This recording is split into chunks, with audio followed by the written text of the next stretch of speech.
화물연대 총파업이 8일 만에 마무리되면서 서산 대산공단 기업들의 화물 운송이 재개됐습니다. 정부가 안전운임제를 지속하겠다고 약속하면서 공은 국회로 넘어가게 됐습니다. 저출산 고령화 문제가 가속화하면서 세종시를 제외한 모든 시도의 인구가 감소할 것이라는 전망이 나왔습니다. 지자체들은 해법으로 고령 친화 도시를 제시하며 인증 사업에 나서고 있습니다. 충남시장 군수 당선인들의 인수위 활동이 본격화되고 있습니다. 이완섭 서산시장 당선인의 인수위가 15일 출범한 가운데 최재구 예산군수 당선인은 군정 업무 인수인계에 들어갔습니다. 지난해 충남 지역 노인학대 신고 건수가 전년보다 65% 이상 증가한 것으로 나타났습니다. 가해자는 자녀와 배우자 등 대부분 가족인 것으로 파악했습니다.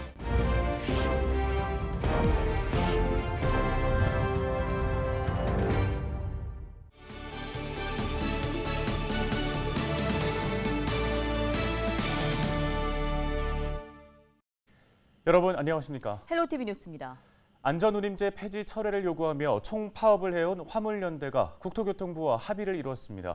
이에 따라 화물연대가 수송 현장으로 복귀하면서 마비된 분류로 어려움을 겪던 대산공단 내 기업들은 숨통이 트일 것으로 기대하고 있습니다. 네, 하지만 국회에서 법안이 통과되지 않을 경우 파업이 다시 진행될 수 있어 긴장감은 여전한 상황입니다. 정호석 기자입니다. 서산 대산공단 일대입니다. 15일 열린 해단식엔 화물연대 충남지부 소속 조합원 수백 명이 모였습니다. 화물연대는 지난 7일 안전운임제 유지를 요구하며 총파업에 돌입했습니다. 2020년 도입된 안전운임제는 일몰기한이 정해져 3년째가 되는 올해 말 폐지될 예정입니다. 하지만 연대 측은 화물차 운전자의 최저임금 보장과 과로와 과속 등 각종 사고를 막기 위해 운임제 유지가 필요하다고 말합니다. 국토부와 화물연대는 5차례 논의 끝에 지난 14일 안전운임제를 유지하기로 합의했습니다. 이로써 화물연대의 총파업은 8일 만에 막을 내렸습니다. 화물연대 총파업을 통해서 이 안전운임제에 대해서 전 국민이 알았고, 그래서 안전운임제에 대한 품목 확대에 대해서 이 더불어민주당이나 정부하고 계속 지속해서 논의해서 만들어가기로 이렇게 약속을 받았습니다. 정부가 추산한 이번 파업으로 인한 경제적 피해는 약 1조 6천억 원. 파업으로 물류 운반이 중단되면서 대산공단 내 기업들은 생산량을 줄이거나 가동을 멈추는 등 피해가 있었습니다. 기업들은 화물연대가 운송 현장으로 복귀하면서 물류난도 점차 해결될 것으로 기대하고 있습니다. 공장의 재고는 쌓이고 그 재고 때문에 공장이 셧다운이 나오고 그런 상황이 저희들은 그걸 운송을 해야 되는 입장이라 그에 대한 스트레스가 컸죠. 어쨌든 끝나서 다행이라고 생각하고요. 이런 일 없이 앞으로 다들 다 협력해서 그렇게 하면 좋을 것 같습니다. 이번 사태에 대해 일각에서는 정치권이 화물연대의 파업을 방치했다는 비판의 목소리도 나옵니다. 국회는 4년 전 안전운임제 도입 당시 일몰 1년 전 국토부의 결과 보고를 토대로 연장 여부를 논의하기로 했습니다. 하지만 지금까지 국토부의 보고와 국회의 논의가 없어 파업으로 이어졌다는 겁니다. 정의당은 화물연대가 파업을 철회한 게 아니라 유보했다고 말합니다. 따라서 12월까지 법안이 통과되지 않을 경우 또다시 파업으로 피해를 볼 수 있다는 지적입니다. 정치권에서 좀 원구성을 포함해서 의장 문제, 법사위원장 문제를 포함해서 빨리 처리해서 이걸 좀 법에서 적극적으로 임해야지 않으면 또 다른 파업의 순간을 좀 목도할 수밖에 없을 것 같습니다. 큰 피해를 남긴 화물연대 총파업. 안전운임제 폐지를 막기 위한 입법까지 남은 시간은 단 6개월. 화물연대의 파업과 기업의 피해를 막기 위한 국회의 빠른 행정이 절실합니다. 헬로티비 뉴스 정호석입니다. 통계청이 저출산 고령화 문제로 내년부터는 세종시를 제외한 모든 시도의 인구가 감소할 거란 전망을 내놨습니다. 전체 인구에서 노인이 차지하는 비중도 더욱 늘어날 것으로 예상됩니다. 지자체들은 이런 노인 문제를 해결하기 위한 해법으로 고령 친화 도시를 내놓고 있는데요. 김영민 기자가 현장 취재했습니다. 지난 2006년부터 세계보건기구인 WHO가 고령 친화 도시 인증 사업을 추진했습니다. 나이가 들어도 생활하는 데 불편하지 않은 도시를 조성하겠다는 겁니다. 경남 김해시도 지난해부터 고령 친화 도시 인증을 받기 위해 나섰습니다. 유엔에서 제시한 고령 사회는 65세 이상 인구가 14% 이상인 곳을 말하는데 올해 김해시 노인 인구가 12%를 넘어섰습니다. 젊은 도시로 불렸던 김해의 고령화 문제가 현실로 다가온 겁니다. 김해 씨는 현재 고령 친화도시 인증에 필요한 안전과 교통 등 8대 분야의 연구 영역을 진행하고 있는데 올해 하반기 결과가 발표되면 고령 친화도시 인증에 도전하겠다는 계획입니다. 고령 사회에 접어들 정도로 노인 인구가 급속도로 증가하고 있습니다. 그래서 이렇게 급격히 증가하고 있는 고령화에 선제적으로 대응하기 위해서 국제 공인 기구인 WHO의 고령 친화도시 인증을 준비하고 있습니다. 고령 친화도시 인증을 받으면 지역 노인들을 위한 맞춤형 정책과 제도가 만들어집니다. 또 전 세계 도시들과 고령화 문제 해결을 위한 네트워크를 확보할 수 있습니다. 고령자에게 적합한 환경도 조성하고 고령자들이 지역사회에 능동적으로 참여할 수 있게 하겠다는 의미가 있겠죠. 또한 고령자들을 그 지자체로 유입시키기 위한 방안이기도 하겠습니다. 현재 고령 친화도시는 전 세계 41개국, 1000여 개 도시가 가입돼 있습니다. 우리나라에서도 경남 창원과 양산 등 모두 38개 지자체가 이미 참여하고 있습니다. 헬로티비 뉴스 김영민입니다. 충남시장 군수 당선인들의 인수위 활동이 본격화되고 있습니다. 이완섭 서산시장 당선인의 인수위원회는 15일 출범식을 열고 운영 방향을 논의했습니다. 인수위는 각계 전문가 15명으로 구성됐고 위원장은 조규선 전 서산시장이 맡았습니다. 또 최재구 예산군수 당선인은 별도의 인수위를 꾸리지 않고 15일까지 사흘간 부서별 주요 업무와 현안을 보고받습니다. 최 당선인은 군정 인수인계에 속도를 내면서 민선 8기 공약 사업도 함께 추진할 계획입니다. 김태흠 충남도지사 당선인의 도정인수위원회가 온라인 소통 창구를 열었습니다. 인수위 역할을 하고 있는 힘센 충남준비위원회는 15일 도민과의 소통 확대를 위해 충남도 홈페이지에 당선인에게 바란다 페이지를 운영한다고 밝혔는데요. 해당 페이지는 민선 8기 도정 비전 설문조사, 준비위 활동 현황 등으로 구성됐습니다. 준비위는 도민들의 의견을 수렴해 도정 비전을 최종 확정할 계획이라며 많은 참여를 당부했습니다. 충남 지역 노인 학대가 크게 증가한 가운데 가해자는 대부분 가족인 것으로 나타났습니다. 충남도는 지난해 도내 60세 이상 노인 학대 신고 건수가 551건으로 집계됐다고 밝혔습니다. 이는 전년보다 332건에 비해서 65.9% 증가한 수치인데요.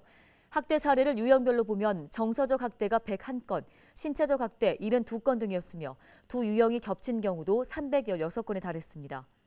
노인학대 가해자는 자녀와 배우자가 각각 44.8%, 33.8%로 대부분을 차지했습니다.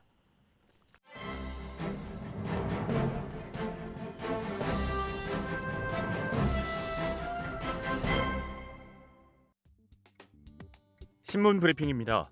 민선 7기에 임명된 충남도 산하 공공기관장들을 겨냥한 김태흠 도지사 당선인의 발언 수위가 갈수록 높아지고 있습니다. 민선 8기의 산뜻한 출범을 위해서라도 물러나주는 게 마땅하다는 건데 기관 내부에서는 옥석을 가릴 필요가 있다는 목소리도 나오고 있습니다. 김 당선인은 지난 1일 당선이 유력시 되자 천안시 불당동 선거 캠프에서 기자회견을 갖고 민선 7기 도정이 거의 끝나갈 시점에서 산하 기관장 인사를 한 건 다음 도지사에 대한 기본 예의가 아니라고 생각한다며 본인 선거 캠프에 있었던 사람을 쓸 수는 있지만 임기가 거의 끝나갈 무렵 소위 알박기 하는 식으로 인사하는 건 적절하지 않다고 본다고 지적했습니다. 그러면서 캠프에 있었던 사람이라 하더라도 그 분야에 능력이 있는 사람이라면 당연히 쓸 수 있다고 생각한다며 그 분야의 전문성과 경험이 있느냐 없느냐가 중요하다고 말했습니다. 13일 오전 도청 프레스센터에서 가진 기자간담회에서는 훨씬 강한 어조의 입장을 내놨는데요. 당선인은 특히 도지사와 함께 도정에 참여한 사람들은 도지사가 떠날 때 같이 떠나는 게 상식이라고 생각한다고 강조했습니다. 하지만 김 당선인의 의중대로 되기는 쉽지 않아 보이는데요. 도내 공공기관은 4개 의료원과 체육단체 포함 모두 24개로 이 중 임기가 올해 끝나는 기관장은 6명에 불과합니다. 도 관계자는 공공기관장 임기는 법적으로 보장돼 있다며 현재까지 자진 사퇴 의사를 밝힌 공공기관장은 없다고 귀띔했습니다. 공공기관장들 역시 6개월 이상 남아있다면 스스로 물러나는 게 맞다거나 기관의 독립성 차원에서도 사퇴 압박은 부적절하다는 등의 의견이 엇갈리고 있는 분위기입니다. 신문 브리핑이었습니다.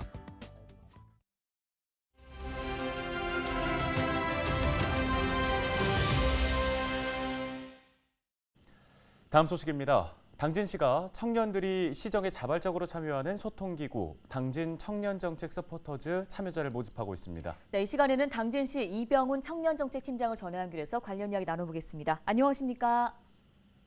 네, 자 먼저 당진 청년정책 서포터즈 어떤 기구인지 설명 부탁드립니다. 네, 앞서 말씀해 주신 것처럼 청년이 주체가 되어 시정에 자발적으로 참여할 수 있는 소통기구라고 할 수 있는데요.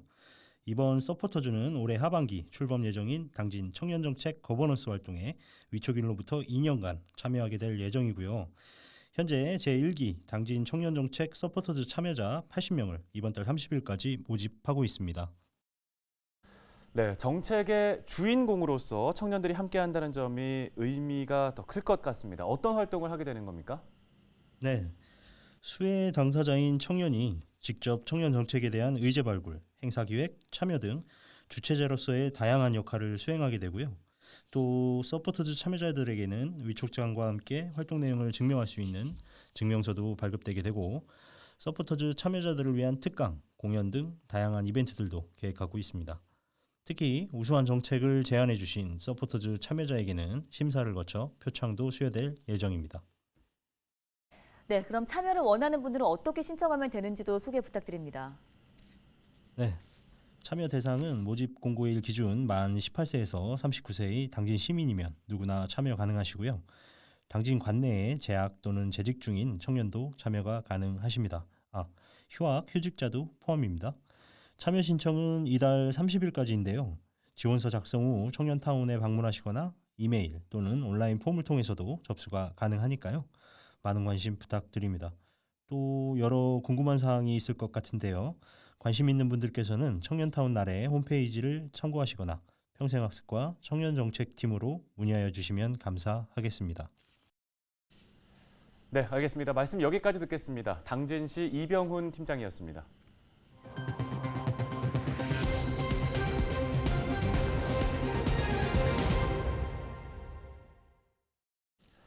충남 장애인체전 개최 100일을 앞두고 성공을 기원하는 행사가 당진에서 열렸습니다.